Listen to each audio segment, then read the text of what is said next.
दोस्तों इमेजिन कीजिए एक ऐसी दुनिया जहाँ पे राजा ही सब कुछ है। राजा जो कहेगा वही प्रजा करेगी, या कहूँ तो राजा के हाथ में लाखों या तो करोड़ों लोगों की किस्मत है। वो चाहे तो एक पल में प्रजा की किस्मत बना भी सकता है और बिगाड़ भी सकता है। ये कहानी है 20th सेंचुरी की। एक तरफ जहाँ यूरोप में इंडस्ट्रियल रेवोल्यूशन अपने पीक पे था, वही दूसरी तरफ रशिया में जार निकोलस सेकंड उनका राज था। Tsar Nicholas second Romanov dynasty के थे। रोमनोव डायनेस्टी ने 300 साल तक रशिया पे राज किया और जार जो थे वो आखिरी एम्परर थे।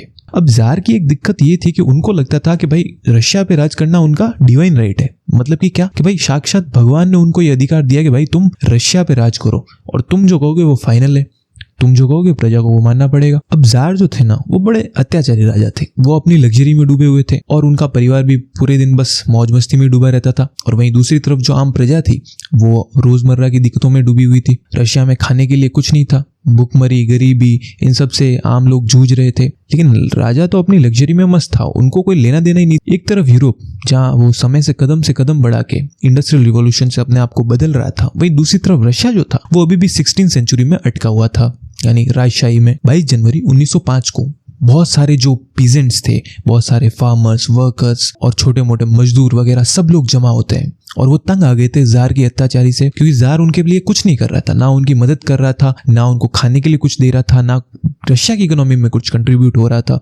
बस अत्याचार बढ़ते जा रहे थे और जार जो है वो अपनी लग्जरी में मस्त था। तो ये सब लोग इकट्ठा हुए कि भाई उन्होंने सलाह मशवरा किया कि भाई अब क्या करना चाहिए। तो सबने कहा कि भाई एक पीसफुल प्रोटेस्ट किया जाए। जार जो है वो विंटर पैलेस में रहते थे पेट्रोग्रेड के। तो सबने सोचा कि भाई ग्रुप बना के जाते हैं और जार से बोलेंगे कि भाई ये हमारी मांग है। उनकी बस 3 मांग थी कि ब्रेड, पीस और लैंड। उनसे जो ओवर टाइम काम करवाया जा रहा था 15 से 18 घंटे तक, वो चाहते थे कि वो कम हो, नॉर्मल टाइम हो, ताकि वो एक रिस्पेक्टेबल जिंदगी जी सके। वो चाहते थे कि उनको थोड़ी सी इज्जत मिले काम के साथ। भले वो मजदूर है भाई, पर जानवरों जैसा सलूक उनके साथ ना किया जाए। और वो चाहते थे कि भाई उनको कुछ खेती करने के लिए अपनी जमीन मिले, क्योंकि सारी जमीन राजा के पास थी, वो लेके बैठे थे। और लोग चाहते थे कि भाई कुछ जमीन उनको दे दो ताकि वो खेती करके अपना गुजारा कर सके। और वो बस शांति से जीना चाहते थे। उनकी कोई बहुत बड़ी डिमांड नहीं थी कि ये चाहिए वो चाहिए, नहीं, बहुत मिनिमम डिमांड थी। डिमांड लेके सब मोर्चा लेके पहुंचे विंटर पैलेस के आगे। अब पहुंचे तो जार के जो सोल्जर्स थे विंटर पैलेस में, उनको लगा कि भाई ये रिवॉल्ट है, मतलब ये आ रहे हैं अब जार को मारने के लिए, खत्म करने के लिए राजशाही। तो जार के जो सोल्जर्स थे उन्होंने ओपन फायर कर दिया बिना किसी वार्निंग के। नियति प्रजा पे जार के सोल्जर्स ने ओपन फायर कर दिया और कई लोग मारे गए, सिर्फ एक गलत फहमी की वजह से कि उनको लगा कि ये रिवॉल्ट है, जबकि वो पीसफुल प्रोटेस्ट था। वो सिर्फ अपनी मांगे पूरी करने के लिए आ रहे थे और कुछ नहीं। और कई लोग मारे गए। इस दिन को 22 जनवरी 1905 को कहा गया ब्लडी संडे। कहा जाता है कि इतना खून बहा था कि रशिया की जो सड़कें हैं जो बर्फ से ढकी थी वो तक लाल हो गई। अब इनके जो प्रोटेस्टर इतने सारे जो आए थे, इनके एक लीडर थे फादर गेपोन। ये एक प्रीस्ट थे चर्च में, ठीक है। लोग इनको बहुत मानते थे, भाई धार्मिक आदमी थे और बहुत अच्छे आदमी थे। लोगों ने इनको अपना लीडर बनाया हुआ था और इन्हीं के अंडर में वो विंटर पैलेस में गए हुए थे प्रोटेस्ट करने के लिए। और ये ब्लडी संडे का नतीजा क्या होता है आपको पता है? जो वो पीसफुल प्रोटेस्ट करने आए थे ना, अब वो रिवोल्ट में बदल गया। हर जगह रशिया में रिवोल्ट होने चालू हो गए, छोटे भाई, मतलब बगावत करनी चालू कर दी लोगों ने कि भाई बिना बात के तुमने हमारे इतने लोग मार दिए, तो अब हम तुम्हारी बात नहीं मानेंगे। और जार को एकदम से डर लग गया कि भाई अगर ये रिवोल्ट बढ़ गया, अभी तो छोटे लेवल पे, अगर ये ज्यादा बड़े लेवल पे हो गया, ये छोटे छोटे जो ग्रुप बने हुए हैं ये सब यूनाइट होके जार के अगेंस्ट आ गए ना, तो जार को जाना पड़ेगा। तो जार ने एक तरीका निकाला। उन्होंने ना एक अक्टूबर मैनिफेस्टो निकाला। जार ने बोला कि भाई हम पार्लियामेंट बनाएंगे। तुम क्या चाहते हो? राजशाही जाए ना कि भाई पार्लियामेंट हो, थोड़ी बहुत डेमोक्रेसी हो, अच्छे से काम हो। तो बोला ठीक है, हम पार्लियामेंट बनाएंगे और सब काम ऑर्गेनाइज तरीके से होगा। तो लोग खुश हो गए भाई कि ठीक है भाई, राजा ने बोला तो करेगा। और फिर रिवोल्ट जो है उनका खत्म हो जाता है। लेकिन दिक्कत हो जाती है कि जार कुछ नहीं करता। ये बातें सिर्फ पेपर्स पे थी, अभी भी पावर जो थी वो जार के हाथ में ही थी। अब इंडस्ट्रियलाइजेशन जब चल रहा था यूरोप में, तो रशिया में भी आया। रशिया में भी खूब इंडस्ट्रीज लगी, बहुत सारे वर्कर्स उनमें काम करते थे। पर दिक्कत क्या थी पता है आपको? वहां पे ना बहुत ज्यादा काम कराया जाता था। मैंने कहा ना, जैसे 15 से 18 घंटे तक लोगों को काम करवाया जाता था। पैसे अच्छे नहीं मिलते थे, वर्किंग कंडीशन बहुत खराब थी, मतलब रेस्ट करने का भी टाइम नहीं मिलता था और मतलब जानवरों जैसा सुलूक किया जाता था। अब इन सब से प्रजा जो थी वो ऑलरेडी बहुत गुस्से में थी, मतलब नफरत भर गई थी जार के खिलाफ। और इसी बीच में एक और बात क्या हो जाती है कि वर्ल्ड वॉर 1 चालू हो जाता है 1914 में। और जार जो है अपनी होशियारी में, जार को लगा कि भाई मेरे पास इतना बड़ा रशिया है, रशिया तो बहुत बड़ा था, तो जार अपने आप को एक सुपर पावर समझ रहा था, मतलब रशिया को सुपर पावर समझ रहा था। तो और वो वर्ल्ड वॉर 1 में कूद गया, और जबकि जरूरत भी नहीं थी रशिया की, पर फिर भी जार की जिद की वजह से रशिया वर्ल्ड वॉर 1 में कूद गया। अब इसकी वजह से, इस एक फैसले की वजह से कितने ही लाखों लोगों की जाने गई। फ्रंट पे जो सोल्जर लड़ रहे थे वहां पे, उनके पास पहनने तक के लिए कपड़े नहीं थे ढंग के, ना उनके पास खाने के लिए खाना था, एम्यूनिशन की कमी थी। उनके जो घर पे जो परिवार था, उनके पास भी खाना नहीं, ना पहनने को कपड़े। भाई मतलब अगर परिवार को ध्यान रखो तो वो तो फिर भी लड़ तो ले, पर परिवार का भी कोई ध्यान नहीं रख रहा है, वो भी वहां पे मर रहे हैं भूखमरी से, गरीबी से। तो सोल्जर्स को भी बहुत गुस्सा है कि भाई मैं क्यों लड़ूं इनके लिए। उनके मन में भी एक रिवोल्ट की भावना आई, और जो कंडीशंस थी वो बहुत खराब थी। जो सोल्जर्स जो लड़ रहे थे फ्रंट पे, उनके लिए भी, उनके जो परिवार थे उनके लिए भी। अभी प्रॉब्लम चल ही रही थी कि भाई जार निकोलस जो था वहां का, जार निकोलस और उनकी वाइफ, एक मिस्टिक मॉन्क था वहां पे, रेस्प्यूटिन, उसको सब एक जादूगर बोलते थे। मतलब एक रहस्यमयी साधु था जिसको लोग जादूगर बोलते थे। उसकी बातों में ना ये जार निकोलस यानी कि राजा आ गया, और उसका बहुत सारा कंट्रोल आ गया पॉलिटिकल पावर पे, क्योंकि वो जो बोलता था ना, जार निकोलस और उनकी वाइफ वही करते थे। अब लोगों को और गुस्सा आ गया कि भाई ये एक जादूगर के हाथ में ये सब दे दिया है, एक तो ये प्रॉब्लम सॉल्व नहीं कर रहे हैं, ऊपर से हमारे लोगों को भेजा हुआ है वहां पे फ्रंट पे लड़ने के लिए, और ये मिस्टिक मॉन्क कुछ भी किए जा रहा है। तो लोगों का गुस्सा और भड़क गया। 1910 से लेके 1917 तक पूरा ये केओस का माहौल चलता है। ये जो टाइम पीरियड था ना, यहाँ पे मतलब गरीबी, भूखमरी और दिक्कतें पूरी अपने पीक पे थी। मतलब लोगों की जान जा रही थी, मतलब लोगों के पास खाने के लिए पैसे नहीं थे, पहनने के लिए कपड़े नहीं थे, ना बेटर वर्किंग कंडीशन थी, ना जॉब्स थी, कुछ नहीं था। मतलब पहनने को तक कपड़े नहीं, ना खाने को खाना, बेसिक चीजें भी नहीं थी। और इतना बुरा टाइम था ना ये 7 साल का पीरियड। फरवरी 1917 में क्या होता है कि सोल्जर्स, पीजेंट्स, फार्मर्स और मजदूर, ये जितने भी जो काम करने वाले लोग थे ना, इन्होंने रिवोल्ट चालू कर दिया। अब प्रोटेस्ट नहीं, अब रिवोल्ट। प्रोटेस्ट और रिवोल्ट में फर्क क्या होता है? प्रोटेस्ट जो होता है ना वो पीसफुल होता है, उसमें हथियार वगैरह नहीं होते, मतलब सब ग्रुप बना के जाते हैं, कुछ नारेबाजी करते हैं और आ जाते हैं। रिवोल्ट में क्या होता है, लोग हथियार उठा लेते हैं और मारामारी पे उतर आते हैं। तो रिवोल्ट बड़ा खराब होता है, खून खराबे वाला। तो अब सबने रिवोल्ट करने चालू कर दिए। फार्मर जो थे वो लैंडलॉर्ड के खिलाफ बगावत कर दी, यानी कि खेत जला दिए लैंडलॉर्ड के, उन्होंने मजदूरी करने से मना कर दिया। सोल्जर्स जो थे उन्होंने ऑफिसर्स के साथ बगावत कर दी, उन्होंने लड़ने से मना कर दिया कि भाई हम क्यों लड़े इतनी खराब कंडीशन में। और ये रिवोल्ट जो है बढ़ते बढ़ते बढ़ते बढ़ते इतने बढ़ जाते हैं कि मार्च 1917 में जार निकोलस II रिजाइन कर देता है, वो राजगद्दी से हट जाता है। अब जैसे ही जार निकोलस राजगद्दी से हटता है तो अब आया सवाल कि भाई रशिया को रूल कौन करेगा, क्योंकि रशिया बहुत बड़ा था। तो अब 2 पावर उभर के आई, एक थी प्रोविंशियल गवर्नमेंट और एक थे सोवियत्स। प्रोविंशियल गवर्नमेंट क्या थी कि जार गया, पर जार के जो सपोर्टर्स थे और जो कैपिटलिस्ट, जो डेमोक्रेसी के सपोर्टर्स थे, उन्होंने मिलकर एक गवर्नमेंट बनाई जिसका नाम था प्रोविंशियल गवर्नमेंट। और दूसरी तरफ थे सोवियत्स में कौन था? सोल्जर्स और वर्कर्स जितने भी थे रशिया में, ये कम्युनिज्म के सपोर्टर थे। अब जो रशिया था वो 2 पावर्स में बढ़ गया। एक ही रशिया में 2 सरकार चल रही थी, एक प्रोविंशियल गवर्नमेंट की, एक सोवियत्स की। दोनों की आइडियोलॉजी अलग, दोनों के काम करने का तरीका अलग। अप्रैल 1917 में एक ट्रेन जर्मनी से रशिया में आती है। उस ट्रेन में बैठा था एक आदमी, छोटी सी हाइट थी, तीखी आंखें और तेज दिमाग। ये था व्लादिमीर इलिच लेनिन। लेनिन ने आते क्या किया, सोवियत्स को ज्वाइन किया और उनका हेड बन गया। लेनिन ने बोला कि ये जो प्रोविंशियल गवर्नमेंट है ना, ये है बेसिकली कैपिटलिस्ट, या कहूँ तो लिबरल्स या डेमोक्रेसी के सपोर्टर।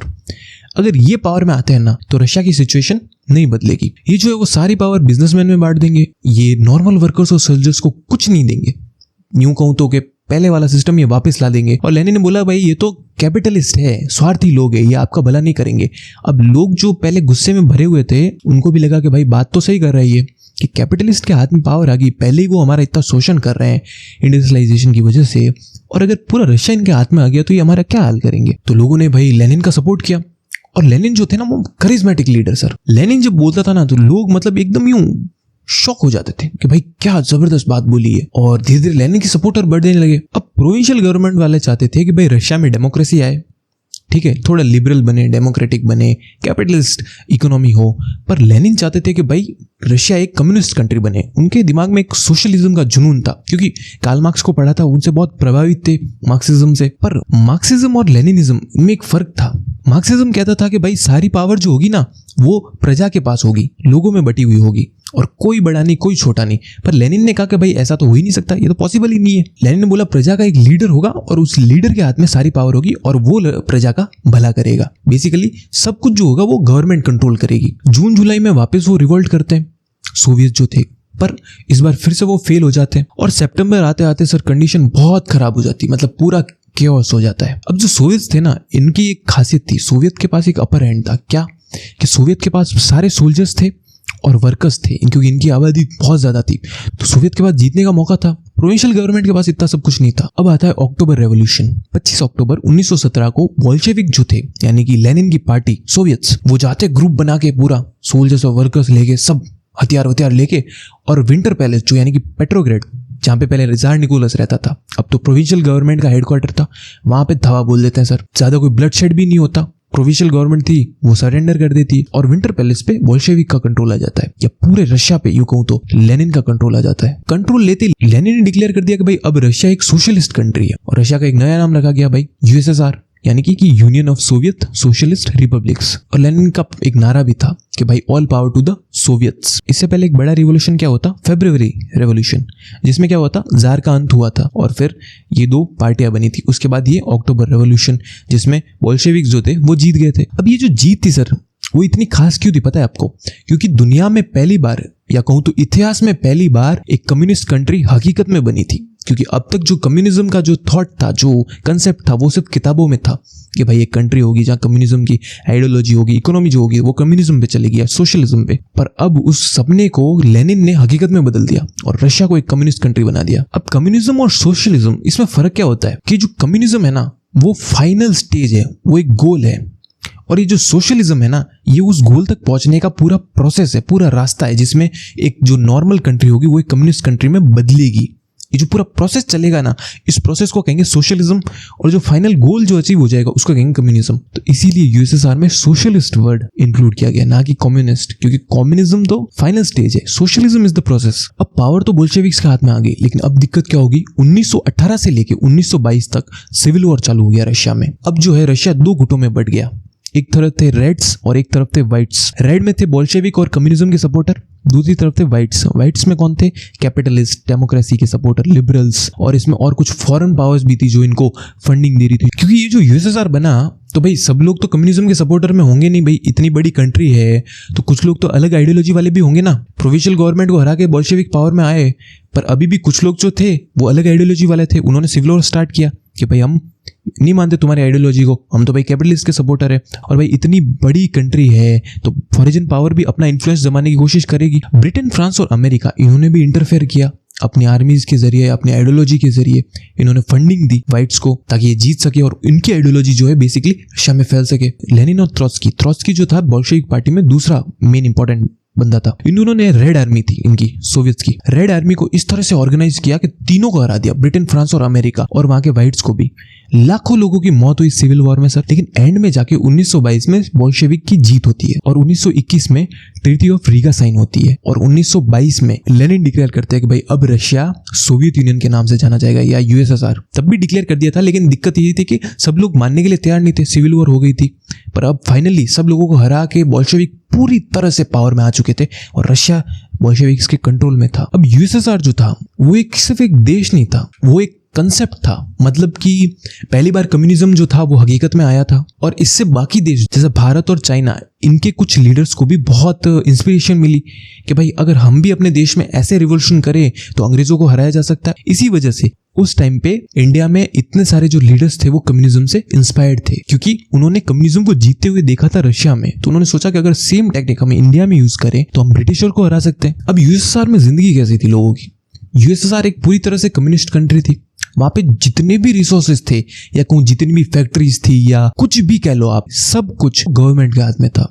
इवन लोगों को प्रॉपर्टी रखने का भी राइट नहीं था। मतलब आपको प्रॉपर्टी चाहिए ना, जैसे कोई आम आदमी उसको रहने के लिए घर चाहिए तो वो सरकार से मांगता था भाई मेरे को घर चाहिए, तो सरकार दे देती थी, पर उस पे उसको कागजात नहीं मिलते थे कि भाई ये घर अब से तुम्हारा है, मालिक सरकार ही रहेगी, तुमको खाली रहने के लिए दिया है। तो पूरे रशिया की मालिक जो थी वो यूएसएसआर गवर्नमेंट थी। अब लेनिन ने बोला भाई यूएसएसआर बन तो गया, पर इतनी बड़ी कंट्री है, इतने सारे लोग हैं, इनको चलाने के लिए भाई एक डिसिप्लिन चाहिए। क्योंकि अगर लीडर नहीं होगा यूएसएसआर का, अगर हम मार्क्सिज्म के कॉन्सेप्ट पे चले कि सारी पावर लोगों के हाथ में दे दे, तो भाई फिर से केओस चालू हो जाएगा, तो पॉसिबल ही नहीं है। तो लेनिन ने बोला एक लीडर होना चाहिए और लोगों में डिसिप्लिन होना बहुत जरूरी, तो लीडर को थोड़ा स्ट्रिक्ट भी बनना पड़ेगा। लेकिन फिर लेनिन की डेथ हो जाती है और 1924 में स्टालिन पावर में आता है। अब स्टालिन का पूरा सोचने का नजरिया ही अलग था। स्टालिन ने बोला डिक्टेटरशिप होनी चाहिए, बोला डिसिप्लिन से काम नहीं चलेगा, इतनी बड़ी कंट्री है, डिक्टेटरशिप। स्टालिन पावर में आया, स्टालिन ने सारी पावर जो है अपने हाथ में ले ली। स्टालिन ने बोला जब तक मैं नहीं मरूंगा तब तक मैं ही रशिया का लीडर रहूंगा। लेनिन और स्टालिन में ना जमीन आसमान का फर्क था। और फिर जो कम्युनिज्म था